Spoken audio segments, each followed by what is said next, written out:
SEA Medicina presenta su video clase derrame pleural, que es un tema muy bonito, ¿no? Obviamente todas las videoclases que nosotros realizamos lo hacemos en base a la bibliografía, en esta oportunidad de Harrison, en la parte de medicina interna. Como siempre, tratamos de hacer con un caso clínico para llamar tu atención, para poder analizar y pues llegar a un diagnóstico y un buen tratamiento en base guiado al examen de la residencia. Se trata de un paciente de 63 años de edad, fumador de 20 años, 20 paquetes al año en realidad, diabético, en tratamiento con metformina 850 miligramos viral cada día, consulta urgencias por un cuadro de una semana de evolución, caracterizado por compromiso del estado general, fiebre, escalofríos, tos productiva, expectoración purulenta y disnea a esfuerzos rápidamente progresivo. El examen físico destaca un paciente en regulares condiciones, orientado con una frecuencia cardíaca de 115, una presión arterial de 90-60. Bueno, al examen la temperatura está con 38.5 grados centígrados, catalogándose como fiebre, una saturación arterial 85% con una FiO2 del 21%. Al examen pulmonar destaca a la auscultación una matidez y disminución del murmullo vesicular en la región infraescapular izquierda, además de estertores crepitantes en hemitórax derecho asociado al uso de musculatura accesoria. Como ustedes verán, hasta acá tiene un paciente con fiebre y demás, expectoración purulenta, una neumonía, que esté realizando una insuficiencia respiratoria, no sabemos qué tipo, 1, 2, 3 o 4, eso vamos a ver con la gasometría, y pues se le realiza una placa radiográfica, donde ustedes ven claramente, esto es la silueta cardíaca, y si existe un borramiento del seno costodiafragmático izquierdo, ¿no? Claramente que esto es compatible, además tiene una convexidad compatible con un derrame pleural. Ahorita, por ejemplo, nos vamos a preguntar y vamos a responder al final si el líquido pleural tenemos amilasa positiva, ¿cuáles serían nuestros posibles diagnósticos? O sea, les estoy tratando de abrir su mente para que nosotros podamos ver todas las causas posibles, la fisiopatología, su clínica, su tratamiento, pronóstico, etc. Por la insuficiencia respiratoria ingresa a terapia intensiva con los diagnósticos de una neumonía adquirida en la comunidad grave, un choque séptico evolucionando con aumento de requerimientos de oxígeno, tiraje, respiración paradójica o respiración abdominotorácica, compromiso del sensorio, por lo cual es intubado y conectado a ventilación mecánica. Ingresa a terapia intensiva. Dentro de los laboratorios destaca una hemoglobina de 8.4, ojo con eso, hemoglobina de 8.4. Tiene leucocitos de 18.800 a premios segmentados, ¿no? En realidad no es premios segmentados, ¿no? Porque solamente está con 52%. Plaquetas de 223.000, unas proteínas totales de 12 gramos de decilitro, una albúmina de 3, globulina séricas de 9.4, una LDH, una lactato deshidrogenasa de 377 unidades por litro, una PCR de 15.5, hemocultivo positivo que dio para Streptococcus pneumoniae. El estudio se realiza una toracocentesis donde muestra una proteína de 10 gramos, una lactato deshidrogenasa de 300 unidades, una ADA de 6.3 y un pH de 7.39. Esto es en el líquido pleural. Entonces yo todos estos valores, con todo esto yo debo ver la causa, la fisiopatología, el tratamiento y demás, ¿no? Ustedes, esa es la radiografía donde básicamente se ve el borramiento del ángulo costodiafragmático izquierdo, el ángulo, ¿no? También hay una concavidad compatible con un derrame pleural, que además en la clínica existe una disminución del murmullo vesicular. En este lado se encuentran estertores crepitantes de la auscultación, pero acá esta es una placa muy penetrada donde no se evidencia el patrón de condensación como tal, pero al parecer aquí se nota con un broncograma aéreo. Se realiza una tomografía como tal y donde se evidencia, estos son los cortes ¿no? superiores, todavía ahí ya se encuentra el derrame pleural, ¿no? Derrame pleural bilateral a predominio del lado izquierdo, ¿no? Ahí está el lado izquierdo y ahí está su proceso de consolidación. Entonces lo que nosotros vamos a entrar al tema de derrame pleural, ¿okay? La definición como tal es líquido en cavidad pleural, ¿no? Fuera de la cantidad, bueno, en una cantidad anormal. Dentro de la pleura, por anatomía, nosotros sabemos que tenemos una pleura parietal, ¿no? Que recubre, que está por la parte interna del tórax, que se divide una pleura parietal costal, diafragmática y mediastinal, esto simplemente por la posición anatómica. Además tenemos una pleura visceral que reviste los pulmones, y el ligamento pulmonar, pues, que hace que comience a unirse, se fusione las dos pleuras. ¿Cómo se forma el líquido pleural? El líquido pleural tiene un origen intersticial, peritoneal, capilar, a partir de la pleura parietal por las fuerzas de Starling, ¿ok?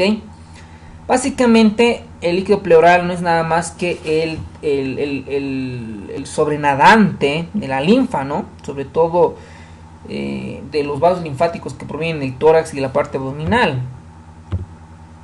El destino del líquido pleural, ¿no? Básicamente va por los vasos linfáticos parietales, ¿no? En el líquido pleural hay absorción de linfa como tal y de proteínas. Hay una cantidad aproximadamente se produce de 2000 ml día, ¿no? Imagínense. En la pleura visceral, pues por las fuerzas de Starling se comienzan a reabsorber. Ahora, el derrame pleural, pues, es un desequilibrio entre la producción y la absorción de líquido, ¿no? Donde, por fisiopatología, si existe un aumento de la presión hidrostática como tal, podemos sospechar por falla cardíaca. Y si hay una reducción de la presión oncótica, puede ser secundaria a una hipoproteinemia, y esta secundaria a una falla cardíaca, a una falla hepática, ¿no? En realidad una insuficiencia hepática. Si hay aumento de la presión negativa, puede ser por atelectasia o aumento de la permeabilidad capilar, sobre todo en la inflamación, sobre todo en las neumonías, en la tuberculosis. O si existe una reducción del drenaje linfático, sobre todo en metástasis pleurales y linfáticas. O algunas anormalidades estructurales por defectos diafragmáticos, sobre todo en ascitis. Entonces, yo no sé, para ver todas estas cosas, toda esta fisiopatología, debemos saber además, ¿no?, la comorbilidad en el paciente. Es decir, si un paciente viene con derrame pleural, nosotros debemos investigar todas las comorbilidades para ver la etiología del derrame pleural. Y para eso, pues, vamos a ver posteriormente, Harrison nos muestra un algoritmo muy importante, ¿no? Acá vamos a ver que todo derrame pleural, pues, te debe buscar la causa, ¿no? Una vez que se busca la causa, ¿no? ¿Y cómo vamos a buscarlo, no? Con tomografías, con radiografías, se realiza una toracocentesis, podemos llegar a una biopsia pleural, llegar a un examen histopatológico y demás, ¿no? Acá esta imagen nos trata de mostrar, por ejemplo, acá tenemos la pleura parietal, donde existe una presión hidrostática, ¿no?, capilar sistémica de 30 centímetros de agua. Acá hay una fuerza en realidad de salida, ¿no?, de la presión oncótica más o menos de 34. Aquí tenemos un estoma de la pleura, de la pleura linfática. Esto es el espacio pleural que tiene una presión negativa, miren, de 5 centímetros de agua, ¿no?, de la presión hidrostática, y una presión oncótica de 8 centímetros de agua. ¿Okay? Lo mismo acá, todas estas son en realidad las fuerzas de Starling que existe en un contexto de un derrame pleural. Ahora, cuando nosotros realizamos una toracocentesis, lo que nosotros debemos identificar es el color, ¿no?, que normalmente suele ser cristalino, ¿no?, un poco amarillento por la linfa y demás. Pero nosotros debemos ver que puede ser lechoso, podemos sospechar de un quilotórax, o hemorrágico por trauma torácico. Debemos de ver el aspecto, si es turbio, es espeso, y las características microscópicas. Recuerden ustedes, cuando nosotros realizamos una punción torácica, una toracocentesis de cualquier, en esta realidad de líquido pleural, nosotros debemos llevar al laboratorio para básicamente pedir tres cosas, ¿no? Citoquímico, cultivo y antibiograma o con su tinción Gram, y el citológico. Y si yo estoy sospechando, por ejemplo, otras anormalidades como en tuberculosis, pues puedo solicitar ADA, ¿no? Que vamos a verlo posteriormente. Bueno, en el análisis químico o en el citoquímico nos van a reportar la proteína total, la lactato deshidrogenasa, la glucosa, el pH y demás, que lo vamos a profundizar esto posteriormente. ¿Ok? Ahora, por ejemplo, vamos a ver ahora dentro de las causas, ¿no? Nosotros habíamos mencionado que vamos a pedir el citoquímico, ¿no es cierto? Acá, ¿no? Esto vamos a mencionar. Ahora, este cuadro lo vamos a profundizar, pero con el cuadro del libro de Harrison, que nos muestra un cuadro muy importante. En análisis químico también nosotros podemos pedir amilasa, ¿no? Complementos, anticuerpos, lípidos, ADA, sobre todo en tuberculosis, habíamos mencionado. Test bacteriológicos, una bacterioscopía directa, tinción Gram, cultivo antibiograma, BAR, ¿no? Para los bacilos ácido alcohol resistente, y tinción china para hongos, cultivo para BAR y hongos. Dentro de los análisis citológicos nosotros podemos pedir, ¿no? O solicitar citología oncótica, ¿no? Cuando es positiva indica envolvimiento tumoral de la pleura parietal o visceral. Dentro de las causas, pues hay una entidad de causas que la vamos a mencionar posteriormente. Este es el cuadro en la primera hoja que nos muestra el derrame pleural en Harrison, ¿no? Cuando nosotros clínicamente tenemos un derrame pleural, debemos realizar la toracocentesis diagnóstica, porque otra es la toracocentesis terapéutica. La toracocentesis diagnóstica, yo saco líquido y lo analizo, mientras que la toracocentesis terapéutica es yo voy a, si introduzco el espacio pleural, pues voy a tratar de sacar todo lo que se pueda. Entonces por eso es terapéutico. Voy a medir principalmente proteínas, ¿no? En el citoquímico lo que me van a reportar es proteínas totales, albúmina y además de lactato deshidrogenasa. Y yo comienzo a analizar. Si cumple alguno de estos criterios, es un exudado. ¿Y cuáles son estos criterios? Pregunta de examen. Yo debo realizar, ¿no? Proteínas en el líquido pleural sobre el suero, es decir, cuánto de proteína total yo tengo en suero, en el suero como tal, en mi laboratorio, en sangre, y cuánto en la pleura. Si este es mayor a 0,5, se trata de un exudado. La relación del LDH, líquido pleural, y el suero, si es mayor a 0,6, es compatible con exudado. Si la lactato deshidrogenasa se encuentra mayor a 2/3 por encima del límite normal, es probable con un exudado. Entonces, todos estos criterios se denominan los criterios de Light, ¿no? Para ver si es exudado o transudado. Si el líquido me sale transudado, yo debo sospechar, la primera causa es que tiene falla cardíaca, ¿no? Si tiene falla cardíaca. Si no, es una cirrosis o una patología renal.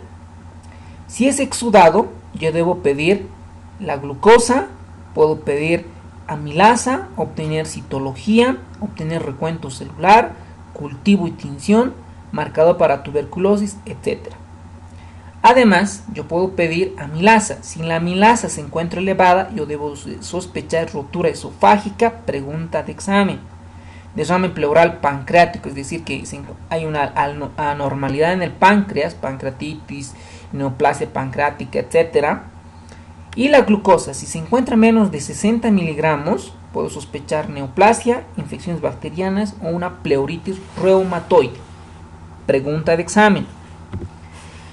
Ahora, si yo no tengo un diagnóstico como tal, es dudoso los criterios de Light.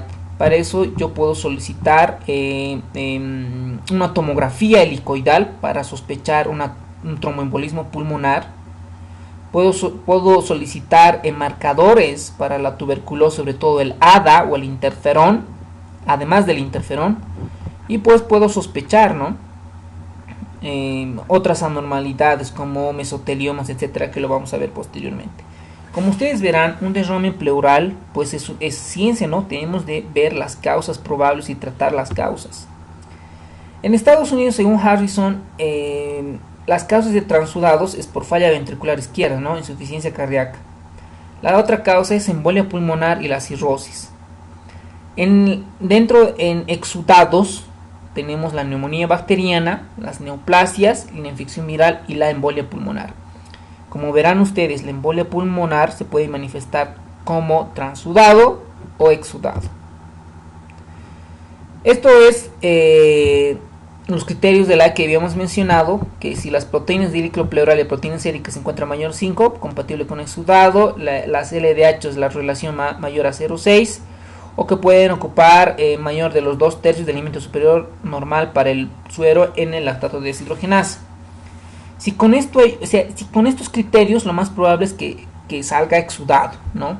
Que salga exudado. Pero tú sabes que este paciente probablemente no tenga fiebre, no haya leucocitosis y tenga el antecedente de falla cardíaca, entonces es bien dudoso. Para esto nosotros vamos a solicitar la albúmina, y esta se debe medir el gradiente entre el suero y la pleura. Si es mayor a 3.0, pues es compatible con líquido transudativo. Ahora, ¿cómo es el derrame en la falla cardíaca, ¿no? El derrame pleural de una falla cardíaca, pues es con el antecedente, ¿no es cierto? Aparte, en la radiografía vamos a encontrar cardiomegalia, antecedentes de que sea hipertenso, etcétera. Y nosotros además podemos solicitar el péptido natriurético procerebral en determinar en el líquido pleural. Si se encuentra mayor a 1500 picogramos, prácticamente es diagnóstica de que el derrame pleural sea secundario a una falla cardíaca congestiva. Ahora, ¿cómo es en un derrame paraneumónico? Antes de nosotros debemos saber que el derrame paraneumónico, pues es como su nombre dice, paraneumónico, es en la neumonía bacteriana aeróbica. Si la neumonía bacteriana es aeróbica, el derrame pleural se manifiesta con fiebre, dolor torácico, expectoración y leucocitosis.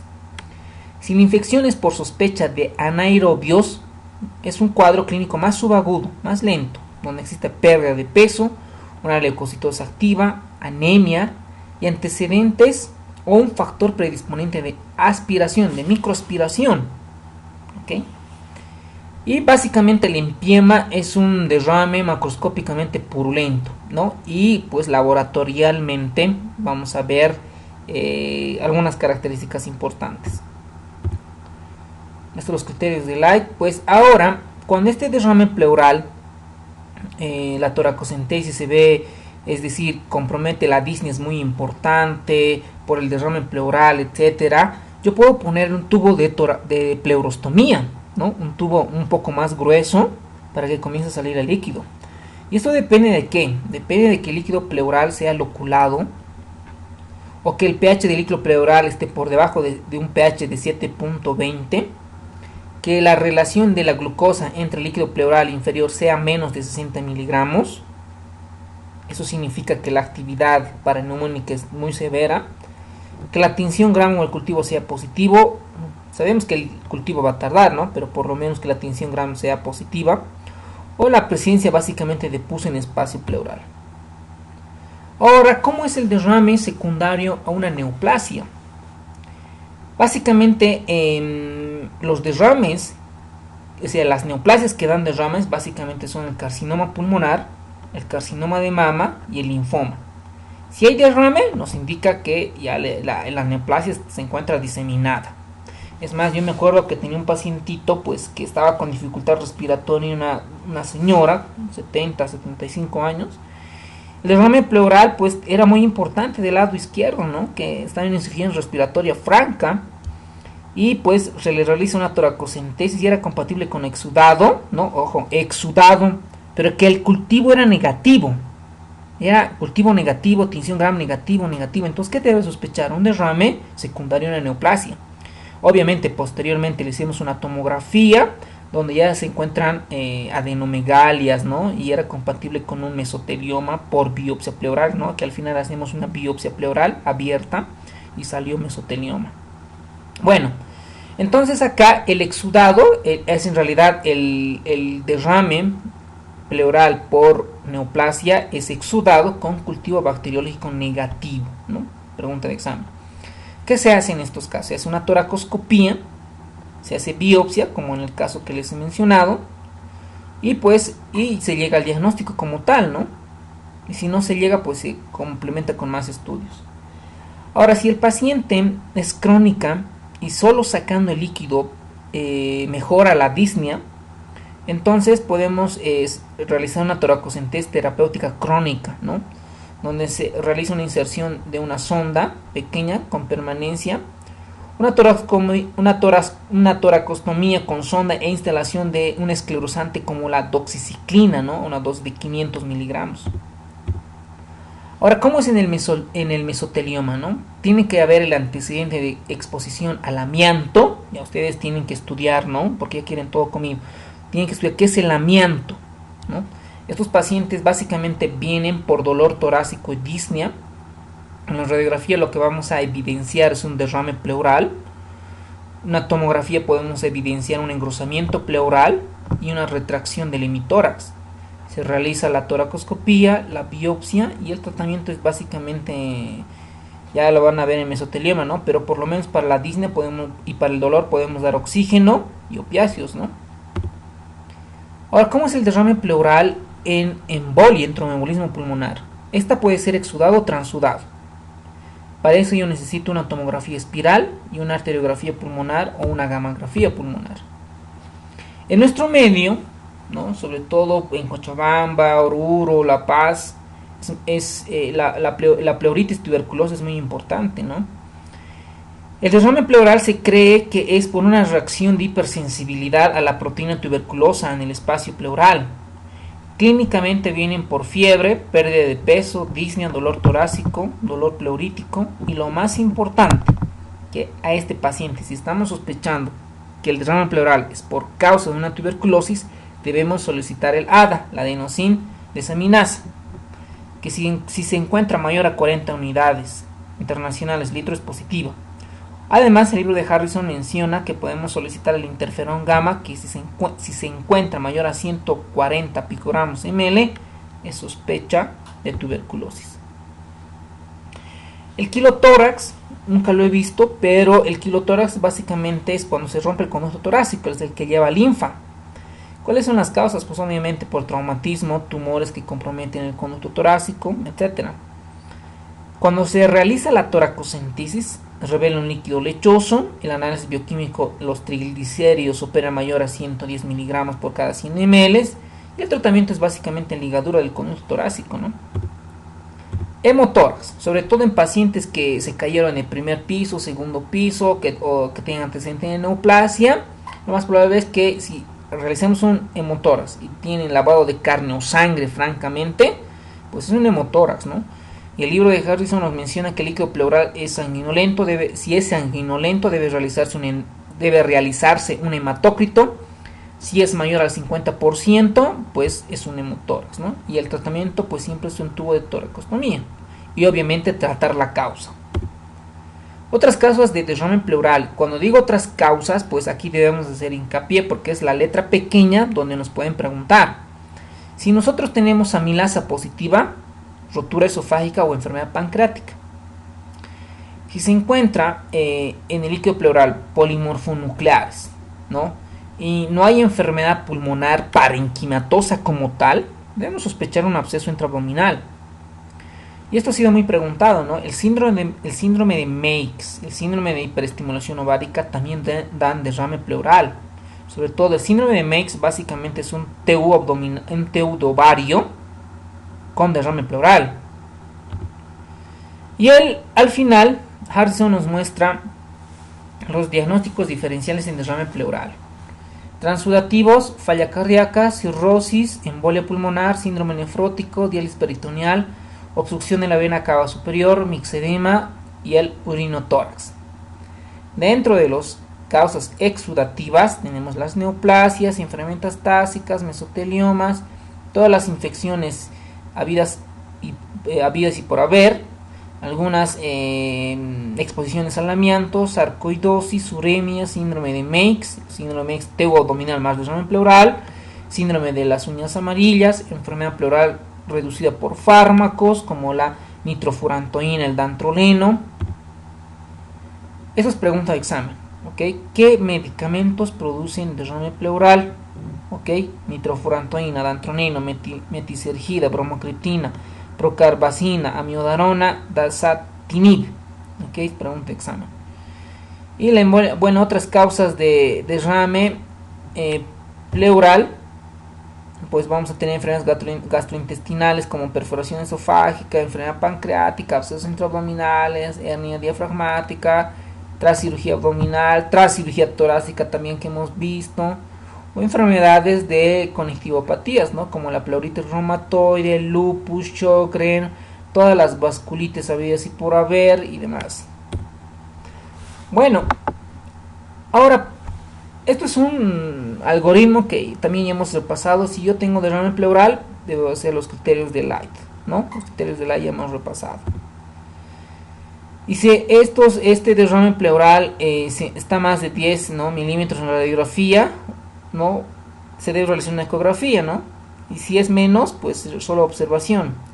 Si este líquido pleural es importante, debemos sospechar si tiene o no tiene falla cardíaca. Si tiene falla cardíaca, pues no, si tiene falla cardíaca, no, se realiza una toracocentesis. Si tiene falla cardíaca, debemos ver si el derrame es asimétrico, si tiene dolor o fiebre. Si no tiene, pues una falla cardíaca, ¿no? Hay que darle diuréticos y observación. Si persiste mayor a 3 días, se realiza una toracocentesis. Si el derrame pleural es asimétrico, dolor y fiebre, sí, se realiza una toracocentesis. Al final todos llegan a toracocentesis. La toracocentesis, si es transudado, falla cardíaca, cirrosis, ¿no?, nefropatía. Si es exudado, debemos ver la glucosa, citología de cultivos y demás. Estas son las causas que ya habíamos visto. Y aquí tenemos algunas imágenes, ¿no? Por ejemplo, un pequeño derrame pleural derecho, ¿no? Por ejemplo, que ustedes están viendo. Es casi laminar, ¿no? Luego acá tenemos otro derrame en radiografía lateral, ¿no?, donde se evidencia, además del menisco, del derrame pleural derecho. Un derrame pleural izquierdo muy importante con menisco, el signo del menisco claro, donde se observa las radiografías de tórax en la parte anteroposterior y en la lateral.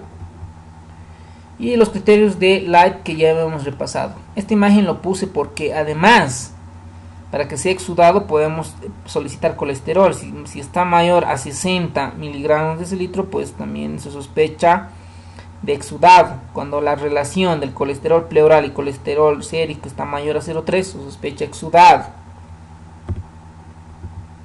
Bueno, el derrame paraneumónico complicado es cuando el líquido pleural nos va a dar un pH de menos de 7.20. Eso indica mayor actividad bacteriana. Si la glucosa está menos de 60, también mayor actividad bacteriana. Si se encuentra la glucosa en líquido pleural muy bajo, 30-20, tiene que hacernos sospechar una artritis reumatoidea. Ojo con eso. Si es un derrame paraneumónico complicado, también la LDH se aumenta mayor a 1000 unidades internacionales. Mayor polimorfo nuclear mayor a 50.000. El empiema pleural. ¿Cuál es la diferencia entre un derrame pleural paraneumónico y un empiema pleural en el tratamiento, ¿no?, además de las características citoquímicas? En un derrame pleural paraneumónico yo puedo dar antibióticos y puede resolverse, pero un empiema pleural, con solo dar antibióticos no voy a resolver. Tengo que ponerle un tubo de pleurostomía. Ojo, tratamiento para empiema pleural, además de antibióticos y demás, es el tubo de toracostomía, ¿no?, de pleurostomía. ¿Y cómo es un empiema pleural? El pH está a menos de 720, tiene una tinción gram positiva, presencia de pus, puede haber lobulación, la LDH mayor a 1000, una glucosa menos de 40. Eso es un empiema pleural. Bueno, muchas gracias. Si tienen alguna duda, consulta o alguna aportación, bienvenidos. Gracias.